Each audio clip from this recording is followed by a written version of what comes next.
O mundo está no poder do maligno, e isso não é metáfora.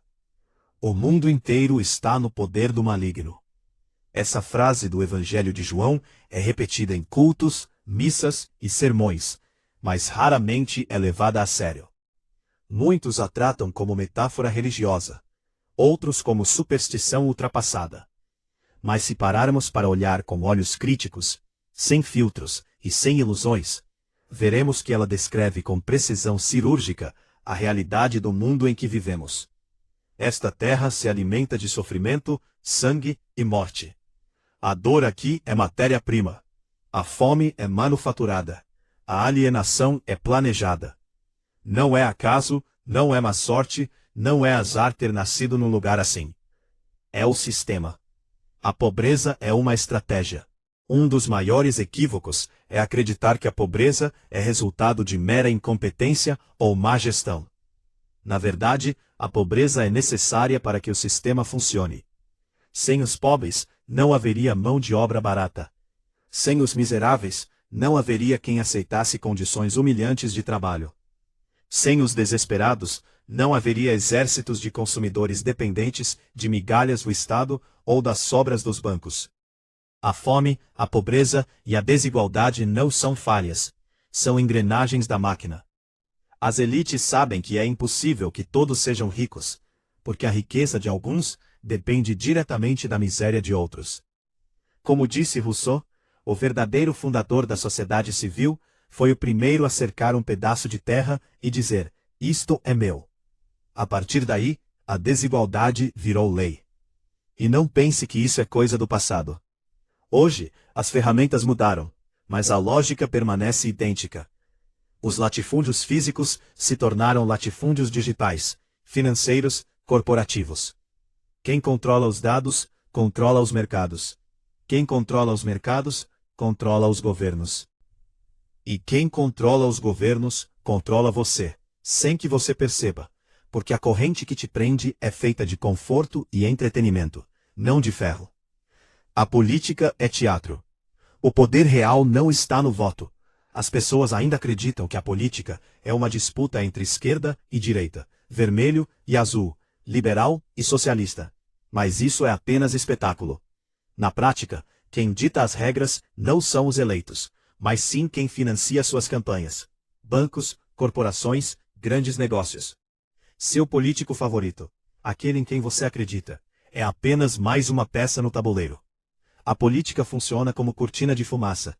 Enquanto você discute meu partido contra o seu, os mesmos grupos continuam controlando o fluxo do dinheiro. O Estado não governa. Ele administra os interesses de quem verdadeiramente manda. Por isso leis que poderiam acabar com privilégios nunca são aprovadas. Por isso os impostos pesam mais sobre os pobres do que sobre os bilionários. Nietzsche já alertou: a moral e as regras sociais foram inventadas para manter os seres humanos domesticados. A política nada mais é do que a continuação dessa domesticação em escala coletiva. Pense nisso. A cada eleição, o povo escolhe com fervor quem vai representá-lo. E a cada mandato, os mesmos problemas permanecem. A mesma fome, a mesma corrupção, a mesma sensação de que nada muda. Não é incompetência, é design. Um povo eternamente esperando pelo próximo Salvador, nunca para questionar a estrutura que produz a necessidade de um Salvador. Quando João disse que o mundo está sob o controle do maligno, quando o apóstolo João afirmou que o mundo jaz sob o poder do maligno, ele estava declarando: embora Deus seja soberano, o sistema do mundo está temporariamente sob o controle de forças malignas, porque a humanidade rejeitou a Deus e se deixou guiar por paixões, vaidade, idolatria e corrupção. E a própria religião se tornou mais uma engrenagem desse sistema. A fé virou negócio. Precisamos ser honestos aqui. A religião institucional, em grande parte, deixou de ser espiritualidade e se tornou um negócio. Grandes igrejas funcionam como corporações, faturando bilhões, explorando a esperança dos pobres e prometendo recompensas que nunca se cumprem. Se você sofre, eles oferecem o dízimo como solução. Se você está doente, pedem uma corrente de fé. Se você está endividado, dizem que Deus vai abrir uma porta. Mas primeiro pague sua parte. Enquanto isso, Líderes religiosos vivem como reis, e o povo permanece anestesiado, acreditando que sua dor tem um propósito divino, e que tudo será compensado no além. Karl Marx disse que a religião é o ópio do povo. E esse ópio ainda hoje mantém bilhões de pessoas aceitando uma vida miserável sem questionar o sistema que produz essa miséria. Não estamos dizendo que a fé é errada. Estamos dizendo que quando a fé é sequestrada pelo poder econômico, ela deixa de libertar e passa a aprisionar. A espiritualidade genuína sempre foi subversiva. Jesus expulsou os vendilhões do templo. Os profetas confrontaram reis. A mensagem original era de justiça, não de passividade. O que foi feito dela? Foi embalada, precificada e vendida de volta ao povo que mais precisava dela gratuitamente. Esta terra não é paraíso, é um inferno disfarçado de lar. Olhe para a fome. É vergonhoso pensar que ainda hoje crianças morrem de desnutrição. Mas por que não há comida? Porque ela foi transformada em arma política, em mercadoria controlada por gigantes corporativos. Enquanto toneladas de alimentos são desperdiçadas, milhões passam fome. E essa fome cumpre seu papel: manter seres humanos em condições de servidão, de escravidão, de estômagos vazios e exploração irrestrita. Quantos trabalham 12 horas por dia, recebendo quase nada, sustentando impérios que jamais verão? Quantos passam a vida inteira servindo a empresas que os descartam como lixo, envelhecendo, adoecendo e terminando seus dias, sem nunca ter vivido de verdade? O trabalhador é explorado até o limite de sua força vital, e quando quebra, é simplesmente substituído por outro, como uma peça descartável de uma máquina sem alma. Essa lógica não é acidente histórico, é a aplicação fria de um princípio muito antigo: extrair o máximo possível de cada ser humano até que reste apenas a carcaça, e depois jogá-la fora.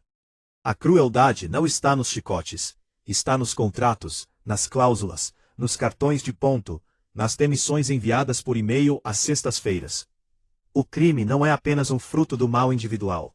O crime serve ao sistema, porque gera medo, e o medo é a ferramenta mais eficiente de dominação que existe.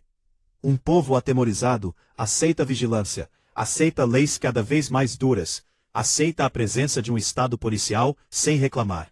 E enquanto os pobres se matam por migalhas nas periferias, os verdadeiros criminosos, aqueles que saqueiam nações inteiras de dentro de escritórios luxuosos, permanecem intocados. Vemos isso o tempo todo. O ladrão de galinha é preso, julgado e condenado. O ladrão de bilhões é homenageado, entrevistado e candidatado. A diferença não está na moral, está no endereço. Mas nada disso funciona sem a alienação. Porque para aceitar essa escravidão, as pessoas precisam ser distraídas. O entretenimento cumpre esse papel. Os pães e circos modernos são as telas que carregamos no bolso. Se em Roma antiga o povo era distraído por gladiadores, hoje é distraído por novelas, futebol, reality shows, TikTok, fofocas e vida de celebridade. A lógica é a mesma. Quanto mais distração, menos questionamento. A mídia tradicional manipula, selecionando as notícias que interessam ao poder. As redes sociais, por sua vez, se tornaram máquinas de dopamina. Você passa horas rolando vídeos curtos, memes e fofocas, enquanto sua energia e atenção são drenadas. Em um segundo plano, enquanto você está distraído, decisões que mudam o mundo são tomadas em reuniões secretas de bancos, fundos, trusts de investimento e governos. Platão já descreveu isso no mito da caverna. A maioria das pessoas prefere olhar para as sombras na parede a encarar a realidade. O sistema não precisa de correntes físicas quando tem algoritmos. O sofrimento como combustível invisível. Tudo isso é uma vasta prisão. E esta terra se alimenta de dor. Ela precisa do sofrimento como combustível. Arthur Schopenhauer disse que a vida oscila como um pêndulo entre a dor e o tédio. Ou sofremos pela falta, ou sofremos pelo vazio. Nietzsche, por outro lado, enxergou esse sofrimento como prova de que a humanidade ainda não despertou para criar sua própria moral, sua própria liberdade. E é exatamente isso que o sistema teme: o homem que desperta, o homem que percebe que tudo ao seu redor foi projetado para mantê-lo de joelhos. Olhe para a história.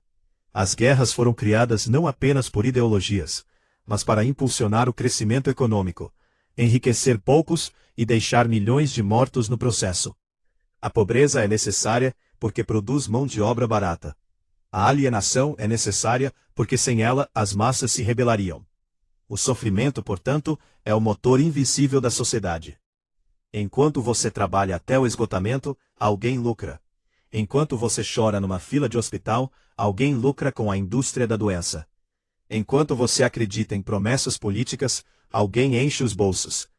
Enquanto você é manipulado pelo medo da violência, alguém expande seu poder. A grande ilusão, a de que as coisas vão mudar. E é aqui que chegamos à maior ilusão de todas, a de que um dia isso vai mudar. Governos prometem, religiões prometem, empresas prometem, mas nada muda. Porque se o sofrimento é o combustível, quem teria interesse em apagá-lo? Um mundo sem dor não seria lucrativo. Um mundo sem miséria não seria controlável. Um mundo sem alienação não seria governável. É por isso que a frase, o mundo jaz no poder do maligno, não é apenas metáfora espiritual. É a descrição perfeita da realidade que vivemos. Vivemos numa terra que se alimenta de dor. E enquanto você continuar acreditando nas ilusões que te vendem, continuará sendo apenas mais uma engrenagem nessa máquina. O ciclo que se repete, e como quebrá-lo.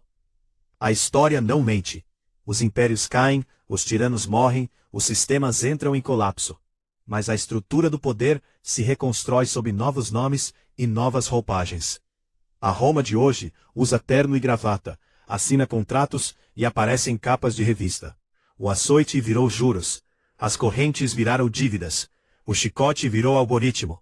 O nome mudou. A lógica, não. Então o que fazer diante disso? A resposta não está na resignação, mas também não está na ilusão de uma revolução que o próprio sistema já sabe como absorver e neutralizar. A resposta começa no indivíduo que escolhe, conscientemente, parar de ser combustível. Isso significa educar-se fora das narrativas que te foram impostas.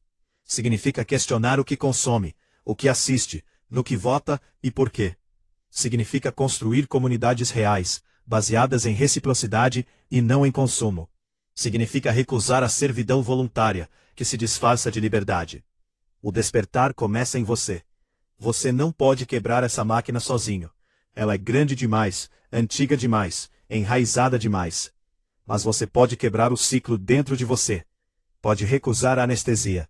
Pode escolher enxergar. Pode decidir não ser mais matéria-prima do sofrimento alheio.